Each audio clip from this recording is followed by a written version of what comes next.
एक अच्छे सुबह के लिए पिछला रात का नींद बहुत ही ज़्यादा इम्पॉर्टेंट होता है।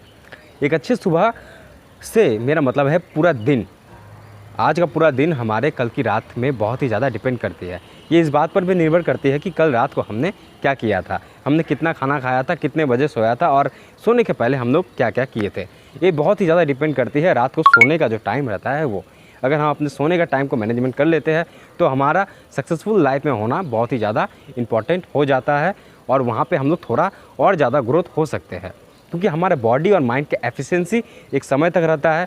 जब हम लोग थक जाते हैं तो हमारे बॉडी हमसे स्लीप का डिमांड करता है। उसके बाद जब हम स्लीप का डिमांड पूरी नहीं कर पाते हैं तो बॉडी में तरह तरह के सिम्टम्स देखने को मिलते हैं जो हमारे हेल्थ के लिए काफ़ी ज़्यादा नुकसानदायी है। अभी बात करने वाले हैं ऐसे मिस्टेक के बारे में जो हमें स्लीप के दौरान नहीं करनी चाहिए या फिर स्लीप के पहले या फिर स्लीप के बाद नहीं करनी चाहिए होती है। चलिए बात करते हैं। तो सबसे पहला इंपॉर्टेंट बात है कि हम लोग हैवी डाइट लेते हैं, न्यूट्रिशन हम लोग हाई न्यूट्रिशन ले लेते हैं रात को। उसके बाद में बहुत ही ज़्यादा हमें हैवी फील होता है। उसके बाद में हमारे जो पाचन तंत्र वो भी वर्क कर रहे होते हैं, तो जिससे क्या होता है कि हमारे नींद जो है वो बीच में ब्रेक होने लगता है। बहुत ही ज़्यादा देखने को मिलता है, बहुत जन इसको अवॉइड करते हैं, लेकिन मेन रीज़न यही होता है। अगर रात को हम हैवी डाइट ले रहे हैं जैसे राजमा या फिर मटन हो गया, चिकन हो गया या फिश हो गया या फिर हम लोग पनीर भी क्यों ना ले, तो हमें बहुत ही ज़्यादा दिक्कतों का सामना करना पड़ता है। डाइट का मैंने पूरा वीडियो बनाया हूँ, वो आई बटन पे आप जाकर देख सकते हैं। लेकिन पहला बात यह है कि रात को आपको हैवी डाइट नहीं लेना है। सुबह अगर आप 100% खा रहे हो तो आपको उसके अनुसार 50% रात को खाना है। ये खाना आपको कितने बजे तक कंप्लीट कर लेना है, रात को 8 बजे का पहले अगर खा लेते हो तो आपको ज़्यादातर चांस रहता है कि 40% जो बीमारी है वो धीरे धीरे आपका घटने लगता है। ये बीमारी किस तरह का हो सकती है? आपका लंग डिसीज़ हो सकती है, आपका कब्ज, कॉन्स्टिपेशन और साथ में आपका जो पेट से जुड़ा अजरीन होते हैं, इस तरह की समस्या को जो सामना करना पड़ता है वो बहुत ही ज़्यादा कम हो जाते हैं। यहाँ पे आपको गठिया रोग का भी सामना करना पड़ता है आपको, तो वो भी कम हो जाता है। यहाँ पे आपका जो ब्रेन से यानी स्नायु तंत्र से जो जुड़ा हुआ रोग है वहाँ पे भी आपको देखने को मिल जाते हैं कि अगर आपका नींद की क्वालिटी अच्छा नहीं होती है तो इसमें कारण ये भी रहते हैं कि आपका डाइट का टाइम टेबल ठीक नहीं है और साथ में आप डाइट में क्या खा रहे हो वो भी ज़्यादा इम्पोर्टेंट मैटर करता है। जब डाइट की बात हो रही है तो वहाँ पे मैं एक बात ऐड करना चाहूँगा। ये बात क्या ऐड करना चाहूँगा मैं, ये बात है कि आपको रात को दूध पीना चाहिए या नहीं चाहिए। अगर आप कफ प्रवृत्ति वाले हैं, कफ यानी आपको अगर हमेशा नज़ला, ज़ुकाम या फिर खांसी, सर्दी इस तरह के चीज़ों को सामना करना पड़ता है तो आपके लिए रात को दूध की उतनी ज़्यादा आवश्यकता नहीं है जितना कि आप नॉर्मल चीज़ खा पी के सो सकते हैं। अगर आपको दूध पीना है तो दूध में आप हल्दी डाल सकते हैं या फिर दूध का श्रृंगार कर सकते हैं। दूध को आप किस तरह से कर सकते हैं? दूध में आप गरम कोई चीज़ डाल देते हैं। यहाँ पे गरम से मेरा मतलब है कि आप वहाँ पे खजूर, किशमिश या फिर जो पीनट बादाम होते हैं वो भी डाल के उसको उबाल कर रात को आप पी सकते हैं। सबसे अच्छा मेरा आइडियाज़ जो रहेगा वो आँखों के लिए भी सही रहेगा। एक तो आप आंवला जो चूर्ण है वो डाल सकते हैं या फिर आप गाजर को कद्दूकस करके वहाँ पर डाल सकते हैं। उसके बाद उसको उबाल के आप पी सकते हैं। इससे क्या होगा, आपको रात में ये हैवी तो फील होगा, लेकिन क्या होगा कि जब आप रात में 10 से 11 बजे जब सोने जाते हो तब आप 1 घंटा पहले अगर ले लेते हो तब तक कि बॉडी इसको डाइजेस्ट करने में काम कर ले जाता है। रात हमें इसलिए है कि हमें बॉडी को आराम चाहिए, हमारा माइंड को आराम चाहिए, जानो वो दूसरे दिन के लिए तैयार हो और धीरे से अच्छा से काम कर पाए। हमें स्लीप का ज़रूरत इसीलिए पड़ता है। स्लीप हमें बॉडी को सुख के लिए नहीं लेना पड़ता है, लेकिन हम आगे क्या काम कर रहे हैं इस पे ज़्यादा निर्भर करता है। तो ये बहुत ही ज़्यादा डाइट पे ही। मिस्टेक नंबर 2 के बारे में, जो कि है नींद के पहले आप क्या करते हैं और नींद से उठने के बाद आप क्या करते हैं। नींद का जो टाइम टेबल आपका होना चाहिए 10 से 11 बजे तक का होना चाहिए। वहाँ पे आपको हर चीज़ करके बेड में चले जाना है और सोने के 1 घंटे पहले तक आपको मोबाइल यूज़ बिल्कुल नहीं करना है। जब आप मोबाइल यूज़ करते हैं तो उसमें आपको जो क्यूरियोसिटी वाली चीज़ें हैं आपको देखते हैं, जिसमें से आपका कोई रोस्टिंग चैनल का वीडियो भी क्यों ना हो या फिर आप डॉक्टर विवेक बिंद्रा का देख रहे हो कि पूरा इस तरह से मोटिवेट कर रहे हैं रात को, इस तरह का कंटेंट आप आपको दिमाग को नहीं दे। आप वहाँ पे बुक पढ़ सकते हो, आप स्टोरी पढ़ सकते हो या फिर आप एफएम सुन सकते हो या फिर आप पॉडकास्ट भी सुन सकते हो। तो इस तरह का जब कंटेंट देते हो आपको दिमाग को, तब आपका जो है वो बहुत ही ज़्यादा स्लीप में नींद इम्प्रूवमेंट हो जाती है। जिस तरह के बहुत सारे ऐसे बुक आते हैं, ऑडियो बुक आते हैं, जिसमें से आप थोड़े से आध्यात्मिक के प्रति झुक सकते हो या फिर आपको जो इंटरेस्टिंग चीज़ है उस पे आप नहीं जाके जो थोड़ा सा आपको नींद आ सके उसमें देख सकते हो। जैसे कि मैं स्पिरिचुअल वीडियोस बहुत सारा देखा, सदगुरु का हुआ, आचार्य प्रशांत का हुआ, या फिर बहुत सारे ऐसे चीज़ का वीडियो है जो मुझे देख के थोड़ा बहुत लगता है कि हाँ अब नींद आ रहा है। तो इससे आपका नींद की क्वालिटी इंप्रूवमेंट होती है। तो आपको ध्यान में रखना होगा कि आपको ये चीज़ करना है, ना कि आप अपने इंटरेस्टिंग से जुड़ा हुआ चीज़ करें। जब आप अपने इंटरेस्टिंग से जुड़ा हुआ चीज़ करते हो तो आपका दिमाग क्यूरियोसिटी होता है, तो रात को फिर आपको सपने आते हैं उसी तरह से जुड़ा हुआ, तो आपका नींद यहाँ पे ब्रेक हो जाता है। तो ये एक सही तरीका नहीं है आपको नींद लेने का।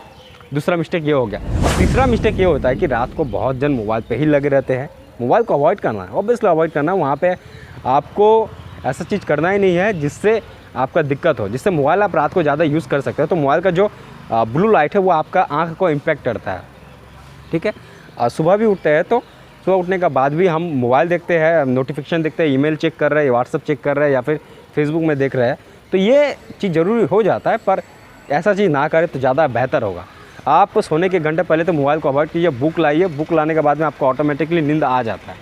या फिर रात को जब सोने कंप्लीट हो गया, सुबह जब आप 7-8 बजे जब भी उठ रहे हो तब आप मोबाइल का यूज़ ना करें। 1 घंटा तक मोबाइल यूज़ ना करें। आप पार्क में जाएँ, मेरी तरह आए यहाँ पे पार्क में, यहाँ पे तो नहीं, आपका जहाँ भी बगल में पार्क है, या फिर आप शहर पे जा सकते हैं। तो आपको ध्यान में रखना है कि इस तरह का कंटेंट ना देखें रात को मोबाइल पे। अगर फ़ोन देख रहे हो इस तरह पे, या फिर मीम देख रहे हो, या फिर किसी गर्ल से चैट कर रहे हो रात भर, तो ये गलत हो जाता है आपके करियर को लेके, ठीक है। तो आपको ये सब पहले ही कर लेना है, सोने का 1 घंटा पहले ही कर लेना है। और रात को आप कभी भी मास्टरबेट करके ना सोए, बहुत ही ज़्यादा दिक्कतें आ जाती है सब चीज़ को लेकर। बहुत सारे अभी युवा आते हैं इस सब चीज़ में, आने के बाद में धीरे धीरे समझ नहीं आता, धीरे धीरे ये सब चीज़ ठीक हो जाते हैं। किसी का फिज़िकल अगर तकलीफ़ है, एग्जाम्पल तौर पे अगर किसी को अस्थमा है, यानी उसका रीज़न जो है उसको ठंड ज़्यादा लगती है बॉडी में, तो उसको किस तरह से होना चाहिए, आपका पाँव के जो तालू है वहाँ पे सरसों का या तिल का तेल से मालिश करके रात को सो सकते हैं। इनका फिजिकल हो जाता है, क्योंकि कभी कभी अटैक आ जाता है रात को, अस्थमा का हुआ, या फिर एंजाइटी अटैक आता है, या फिर बहुत सारी चीज़ें हम लोग सोचते रहते हैं, तो बहुत ही ज़्यादा ये आता है। तो ये चीज़ आपको नहीं करना है। ये बहुत ही ज़्यादा दिक्कतें आ जाती है आपको, कि आपका जो डाइट है उसके अनुसार खा नहीं रहे हो, या फिर आपका जो अस्थमा अटैक आना है उसका पीछे के कारण जो भी हो, वहाँ पे एक नींद का भी कारण हो जाता है। करीब 3 से 4 बजे तक अस्थमा का अटैक आता है, या फिर कुछ का भी अगर आता है, आपको प्रॉब्लम आ रहा है उस टाइम में आपको, या फिर आप वॉशरूम जा रहे हो उस टाइम में, तो काफ़ी दिक्कतें आ जाती है। तो डाइट आपको थोड़ा सा कंट्रोल करना है, और रात को आपको सोने की क्वालिटी वो बढ़ानी है। किस तरह से, अगर आप रात को नहा सकते हो तो नहाना आपको चाहिए। आप वेदर के अनुसार नहाए, आपको ठंडा का दिन है तो गर्म पानी का आप यूज़ कर सकते हो, पर मेरा सजेशन यही रहेगा कि आप रात को उस तरह से यूज़ ना करें गर्म पानी का, ठीक है। और अभी चौथा पॉइंट पे आते हैं, जो कि लास्ट मिस्टेक है, बहुत जन करते हैं ये चीज़। हम बहुत ज़्यादा सोचते रहते हैं। तो ये सोचना नेगेटिव भी होता है, ये सोचना पॉजिटिव भी होता है। तो हमें पॉजिटिव चीज़ की ओर बढ़ना है। आप गीता का जो बुक है भगवद गीता, आप वो यूज़ कर सकते हैं, या फिर स्पिरिचुअल बहुत सारे बुक आते हैं वो यूज़ कर सकते हैं, या फिर आप बिजनेस से जुड़ा हुआ बुक यूज़ कर सकते हैं। रात को नींद का क्वालिटी को इम्प्रूवमेंट करने के लिए बहुत जन बोलते हैं कि मेरे को नींद ही नहीं आती, पर सबसे महंगा बात ये होता है कि नींद के लिए वो क्या कर रहे हैं, मतलब बॉडी को क्या दे रहे हैं, अपने माइंड को क्या दे रहे हैं। तो और एक बात है कि आप जब तक दिन में सोते हो, रात में नींद उस तरह का नहीं आती है।